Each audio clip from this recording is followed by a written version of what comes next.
Professor Nira Kalexi cursed under her breath as she bumped her head against yet another low-hanging data crystal in the cramped archive room. Her antennae twitched in annoyance, casting a soft blue glow that reflected off the countless crystalline storage units surrounding her. The archives of ancient communications at the Galactic University of Xenolinguistics wasn't exactly the most glamorous place to spend one's evening, but Nira had never been one to follow the crowd. Access granted to Section E2749. Primitive Communications announced the archive's AI in its characteristic monotone.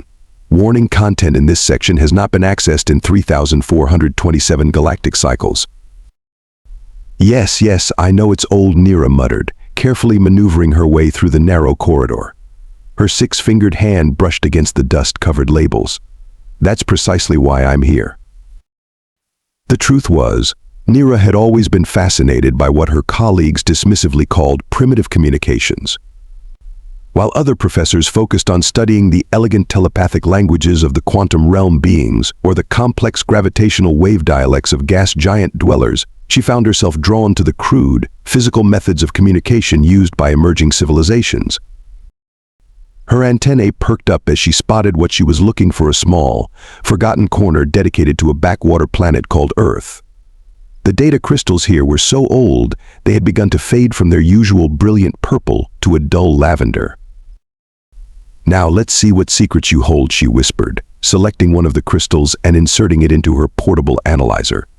The holographic display flickered to life, projecting strange symbols into the air. Warning, the analyzer chirped. "Unknown format detected. Attempting conversion from English." Nira's eyes widened. She had heard of English. It was supposedly one of the primary communication methods of humans before they achieved spaceflight and joined the galactic community. But that was over 2,000 years ago. These recordings must be ancient. The first audio file crackled to life. "Hey, what's up? This is Tyler's voicemail. Leave a message after the beep." Nira jumped, nearly dropping the analyzer.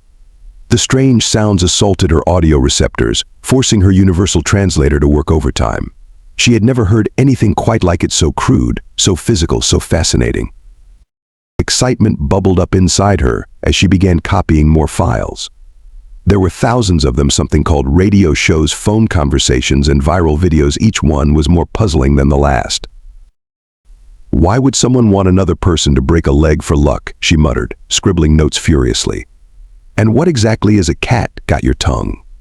How would a small furry creature possess someone's speech organ?"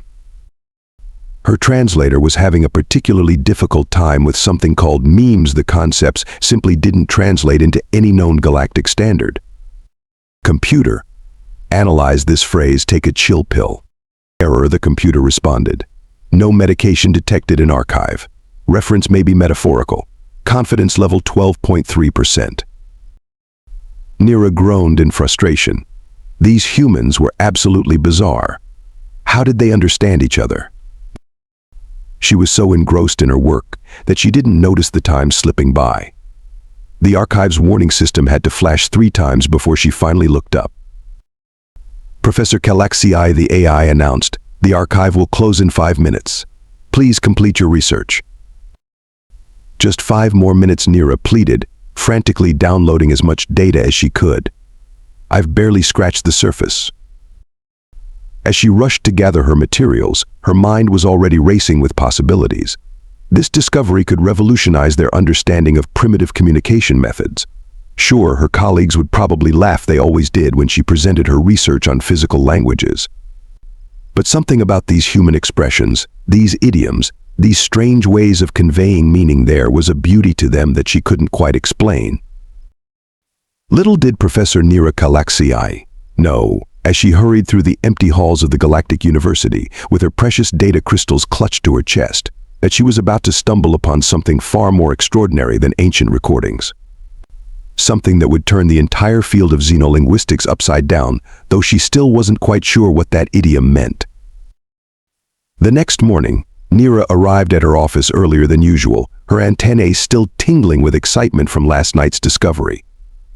She barely noticed the small crowd of students gathered in the hallway as she fumbled with her door lock, her mind preoccupied with decoding more of those fascinating human expressions. "Excuse me," Professor Galaxy. The voice caught her off guard. Nira turned to find a tall figure standing behind her, definitely humanoid, but not like any species she regularly encountered at the university. Yes, Nira responded, her translator automatically switching to Galactic Standard. Hi, I am Amanda Blake, your new research assistant. The creature's speech patterns were unusual, rising at the end of each sentence, as if questioning her own statements. The exchange program office sent me. They said you requested help with your primitive languages research. Nira's inner eyelids blinked rapidly in confusion. I did submit that request, yes, 6 cycles ago. I assumed it was rejected since no one responded. Amanda laughed, an oddly musical sound that made several passing students turn their heads. Oh yeah, bureaucracy is pretty slow around here. But better late than never, right? Nira's translator glitched.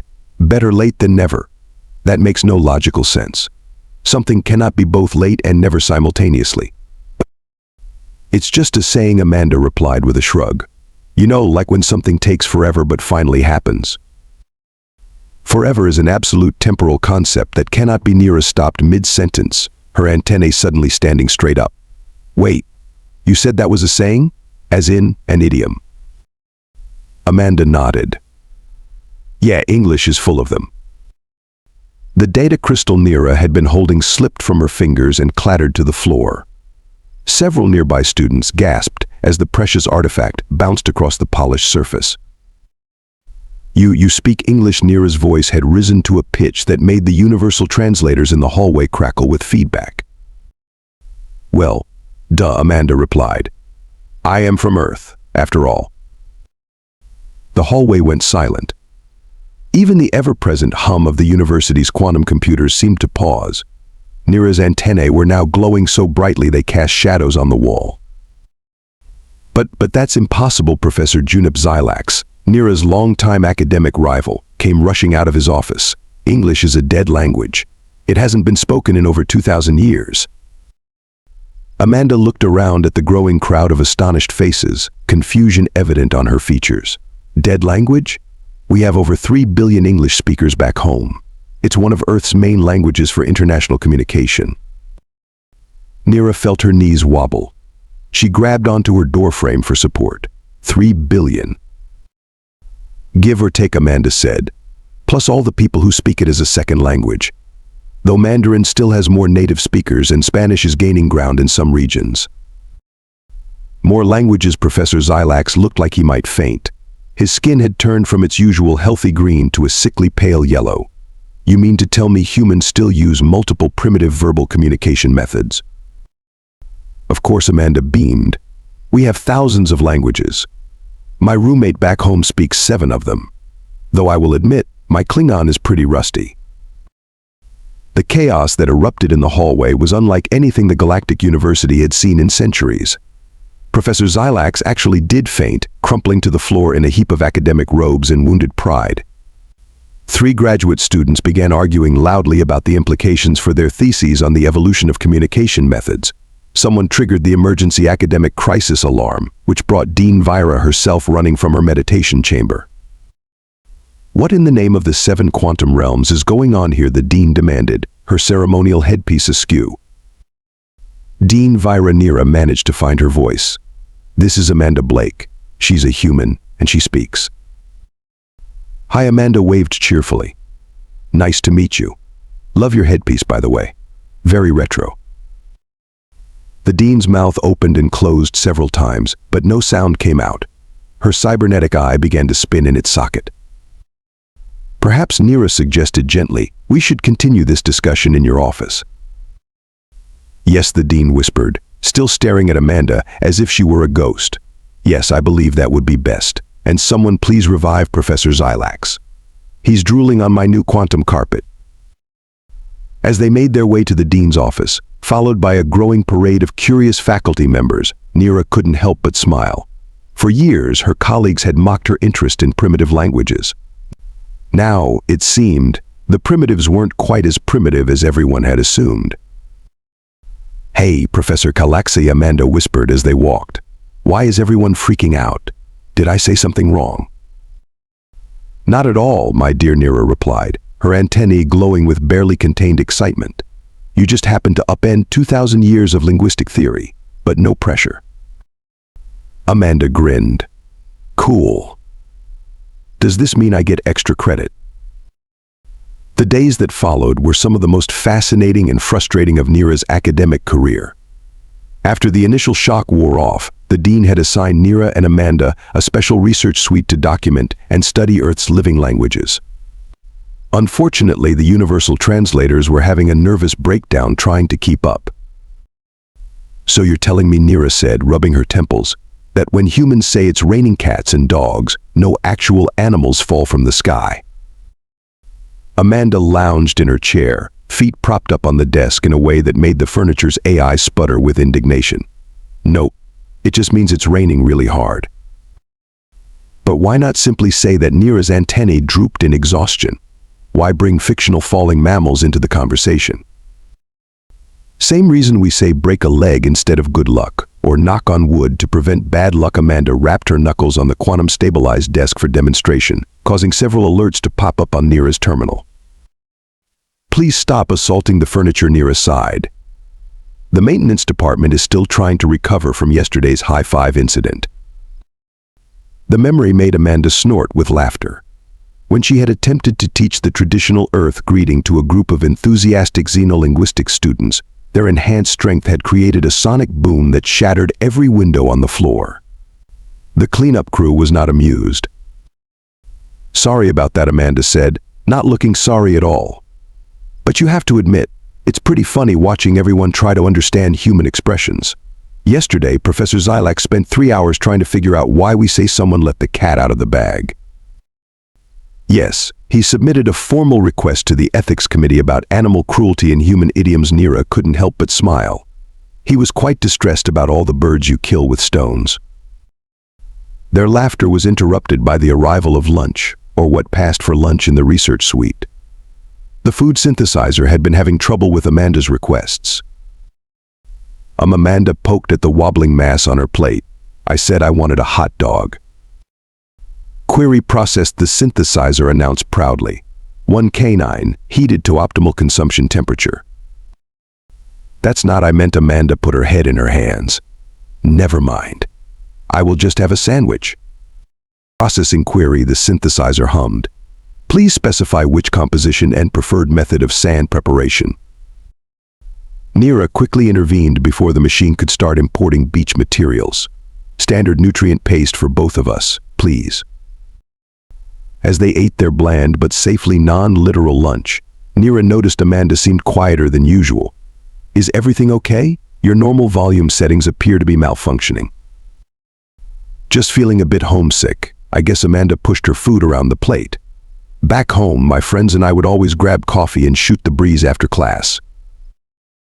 The universal translator sparked and smoked. Warning: violent weather modification detected in casual conversation.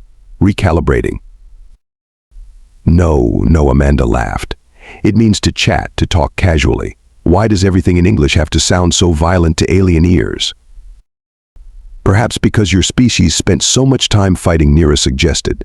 The historical records show humans were quite enthusiastic about conflict. Says the species that starts a civil war every time someone disagrees about proper tentacle grooming etiquette, Amanda teased. Neera's antennae flushed pink with embarrassment.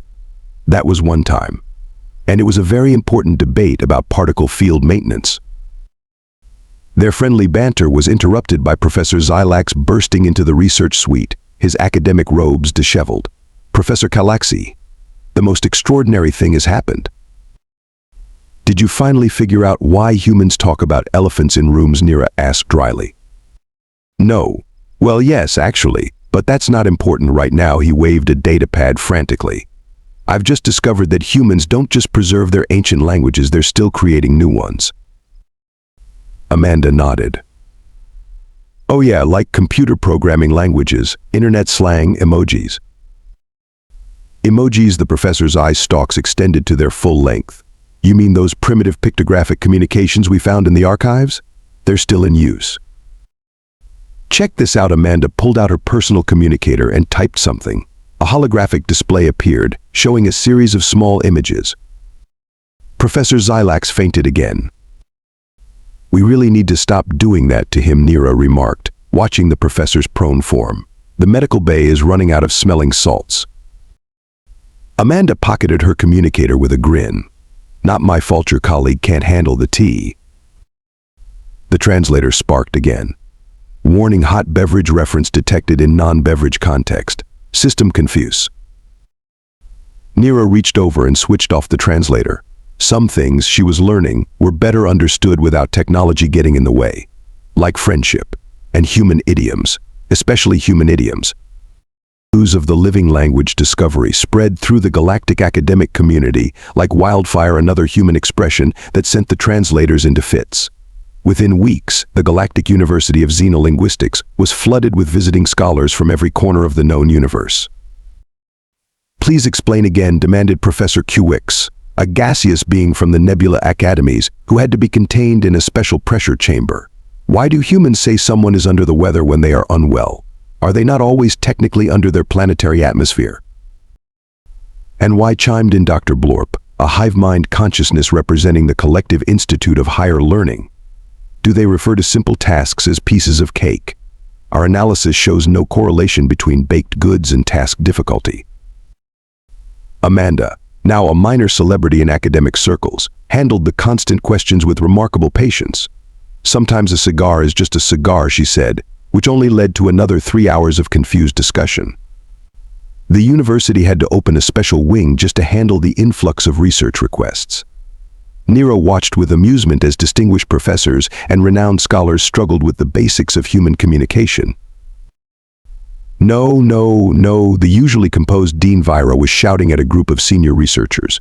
"You cannot simply translate words literally. When humans say they are on cloud 9, they are not actually levitating on a specific atmospheric formation."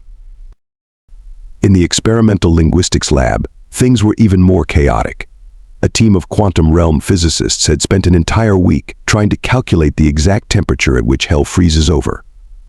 Meanwhile, the artificial intelligence department had crashed 3 supercomputers attempting to process the logical contradictions in human sarcasm. But how wailed Professor Xilax during one particularly heated debate. How did humans maintain so many languages when the rest of the galaxy standardized their communication methods millennia ago? "Because language is not just about efficiency," Amanda explained, perched on a floating desk that kept trying to adjust its height to accommodate her non-standard sitting position. "It is about culture, identity, history. Each language shows a unique way of seeing the world." "But you have over 7,000 languages," Professor Qwix's containment chamber bubbled with agitation. "The processing power required to maintain such linguistic diversity." "We do not maintain them," Amanda interrupted. "They live, they grow, they change. English today is not the same as it was 100 years ago. New words are created, old ones fade away, meanings shift." The assembled scholars looked scandalized. Dr. Blorp's hive mind temporarily desynchronized in shock. "Languages evolve." Without proper academic oversight, Dean Vira clutched her ceremonial headpiece for support. "You should see what teenagers do to language on social media," Amanda grinned. "It would give Professor Xilax an aneurysm." "Too late," Nira commented, watching her colleague being carried out by medical drones for the 3rd time that week. The revelation about social media language evolution led to the formation of an emergency academic council.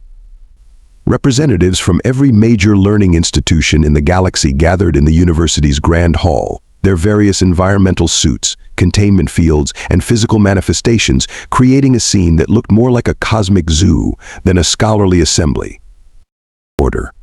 Order!" Dean Vira banged her ceremonial staff against the quantum podium. "We must approach this situation with academic rigor. Professor Galaxy, please present your findings."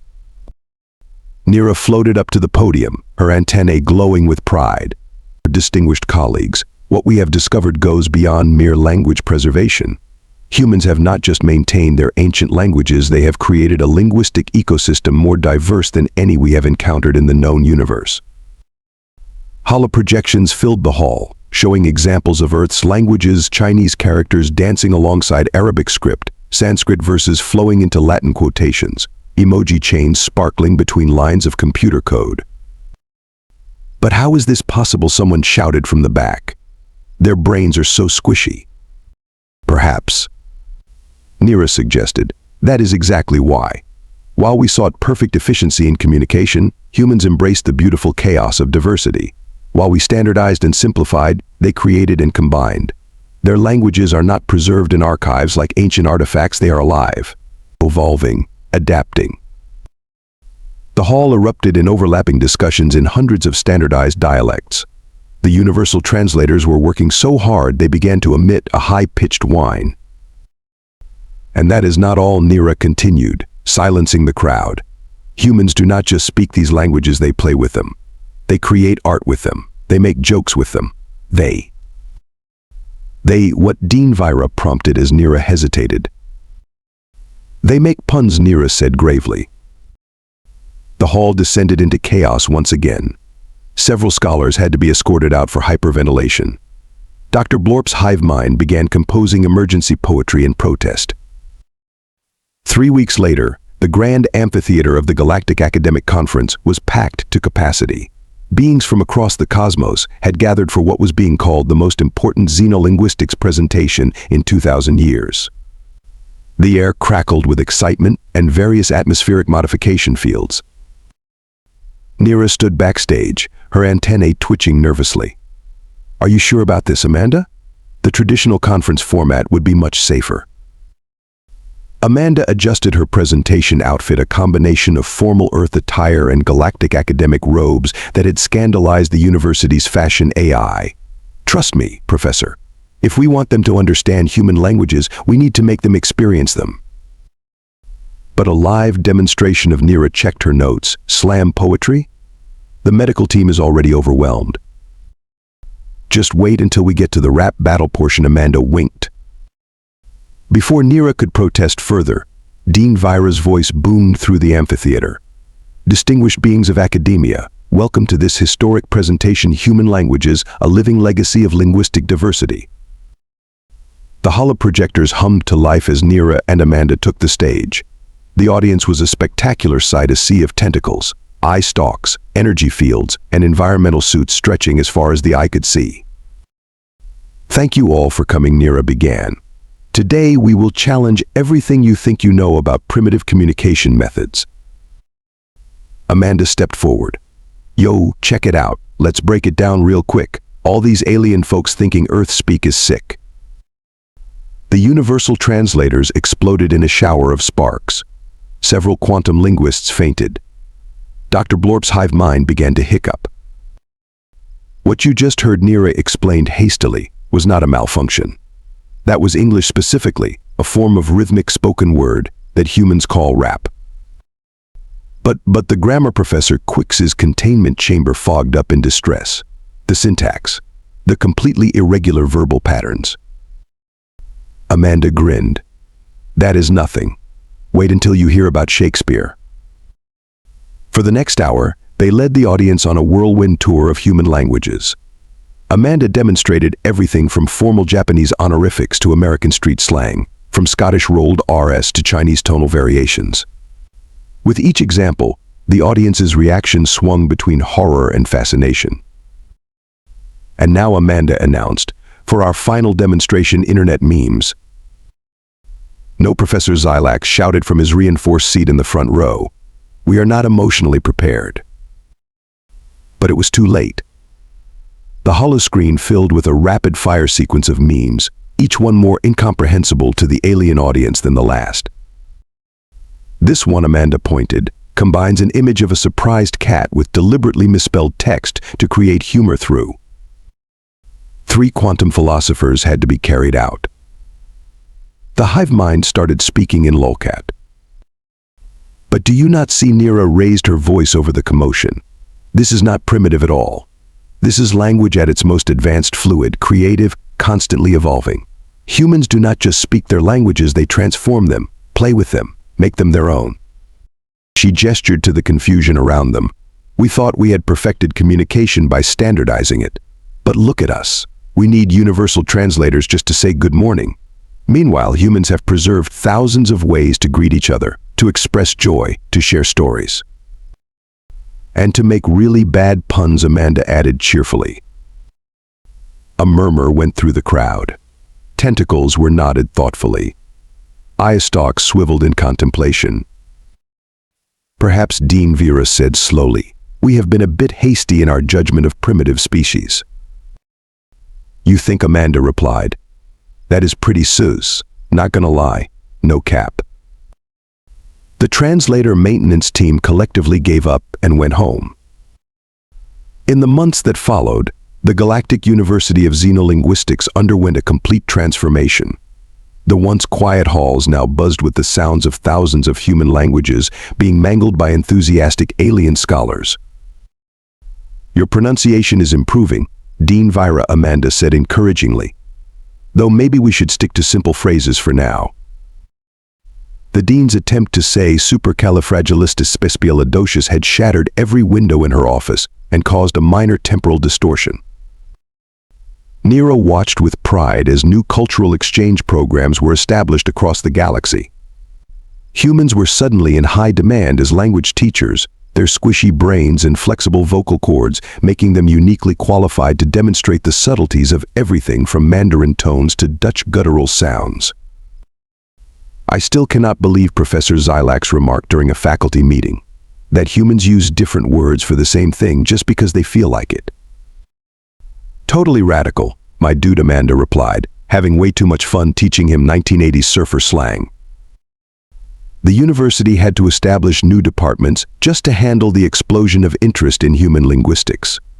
The Department of Meme Studies was particularly popular, though they kept losing department heads to nervous breakdowns. The Advanced Pun Laboratory had to be quarantined after a particularly bad knock-knock joke caused a chain reaction of groans that threatened the fabric of spacetime. But the real breakthrough came when aliens started creating their own variations of human language patterns. "Yo, check out my tentacles. They are straight up glowing. When I drop these sick rhymes, my bioluminescence is showing," a young Luminian student performed at the first ever intergalactic poetry slam. Even Dr. Blorp's hive mind had gotten into the spirit, developing a form of collective consciousness rap that had become surprisingly popular on the galactic music charts. On the last day of the academic year, Nira found Amanda packing up her office. "I cannot believe your exchange program is ending," Nira said, her antennae drooping sadly. "Who will help me understand what yet means?" "Do not worry," Amanda grinned. "I am coming back next semester. Someone has to teach the advanced meme theory course." Besides, she pulled out her communicator and showed Nira a message. "Check this out." It was an official announcement from the Galactic Council of Higher Education. The title read, "All academic institutions now required to preserve and study multiple communication methods. Standardization mandate repealed." "We did it." Nira's antennae lit up like fireworks. "Though I must admit, I am still confused about many human expressions." "That is what makes them beautiful," Amanda replied. "Language should not just be about perfect communication. It should be about creativity, culture, and sometimes just being totally random." "Like yeet." "Exactly like yeet." As they walked out of the office, they passed a group of first-year students practicing Earth languages. A quantum realm being was attempting to explain TikTok slang to a confused gas cloud. A crystalline entity was reciting Shakespeare with surprisingly good iambic pentameter. And Professor Zylax. "Yo dog," he called out, his academic robes clashing horribly with his newly acquired backwards baseball cap. "This linguistic diversity is straight fire, no cap." Nira and Amanda exchanged glances and burst out laughing. The universal translator, having long since given up trying to make sense of anything, simply displayed error 404, translation not found. Please contact your nearest human for assistance. "You know what they say," Amanda said, wiping tears of laughter from her eyes. "When in Rome." "There you go again." Nira threw up all four hands in exasperation. "What does a defunct Earth empire have to do with anything?" "Want to go get coffee and I will explain it?" "Only if you promise to teach me more about this thing called sarcasm." "Oh yeah, totally. Because I never use sarcasm." "Was that sarcasm?" "Now you are getting it." As they walked toward the university cafe, Nira reflected on how much had changed. The galaxy had learned that primitive did not mean simple, that standardization did not mean superiority, and that sometimes the best way to communicate was to embrace the beautiful chaos of diversity. And if anyone had a problem with that, well, they could talk to the hand. Though Nira was still trying to figure out why hands could talk in the first place.